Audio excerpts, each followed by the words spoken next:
Sa isa namang press conference na ginanap sa Davao City kamakailan, inihayag po ng Mindanao Transport Confederation of the Philippines sa pamamagitan ng isang liham sa Pangulo ang kanilang kahilingan na magpa-hair follicle drug test ito para sa transparency at pananagutan sa bansa at bawat Pilipino.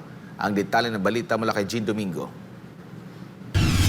Given the elevated position you hold as the President of the Republic of the Philippines, the Commander-in-Chief of the Armed Forces of the Philippines, the Chief Architect of Foreign Policy that acts as the country's mouthpiece with respect to the international affairs, it is crucial that the public has confidence in your personal and professional conduct.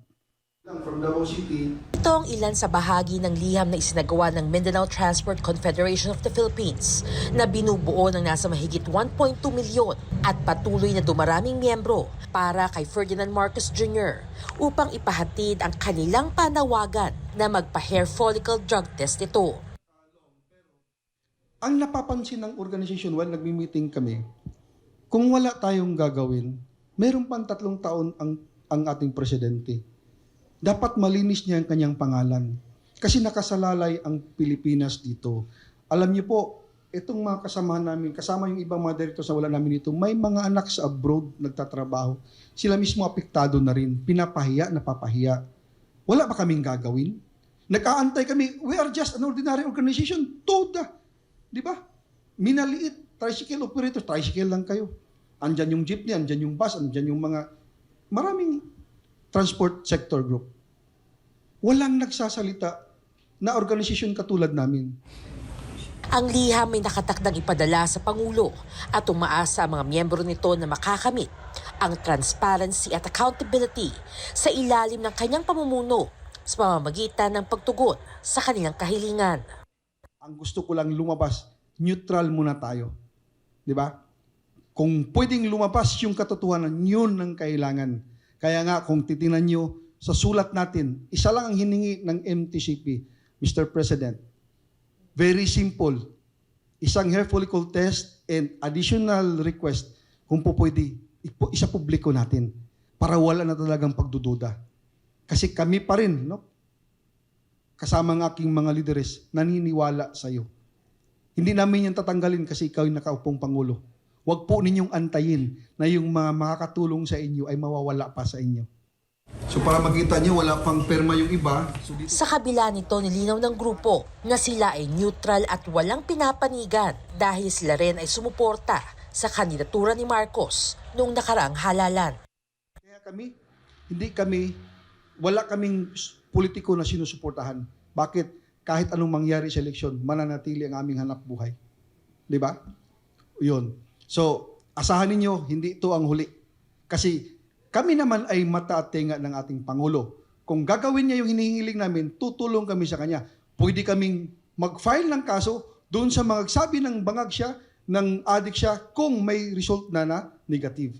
Being boss niya. So, to tell you frankly, ma'am, I am a leader during the campaign of BBM.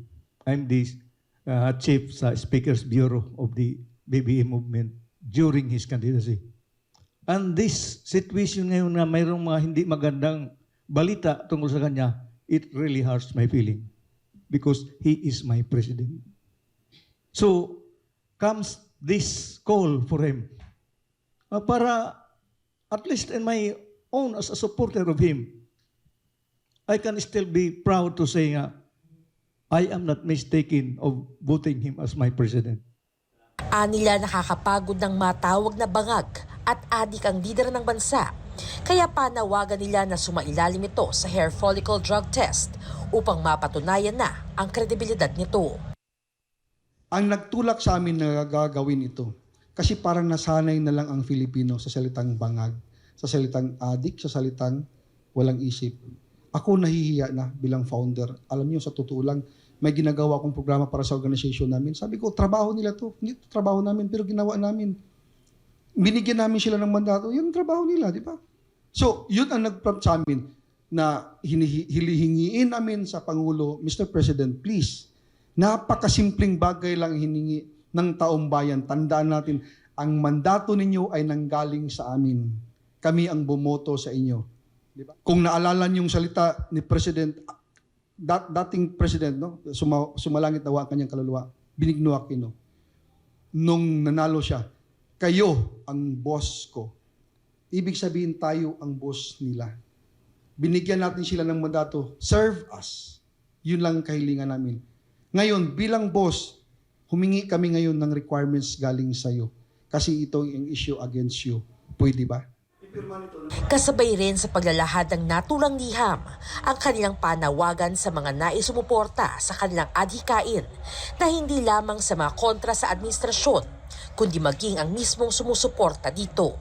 Itong Mindanao Transport Confederation of the Philippines, maraming organisasyon, ang hiling ko sa kanila, no? Itong sulat na ito, sana ito yung magbuo sa atin. Huwag po tayong magkanya-kanya. Magbuo sa atin, magbuklod sa atin. Sabayan niyo kami. Manawagan tayo sa mahal na Pangulo kasi naniniwala ako, this time makinig na siya. Bakit? Kami pa lang ang organisasyon na gumawa ng sulat na ito. Ipadala natin through priority mail. Pagkatapos, kami, katulad ng sinabi ng aking spokesperson, magbigay kami ng 15 araw na may action. Para sa Diyos at sa Pilipinas kong mahal, Jean Domingo, SMNI News.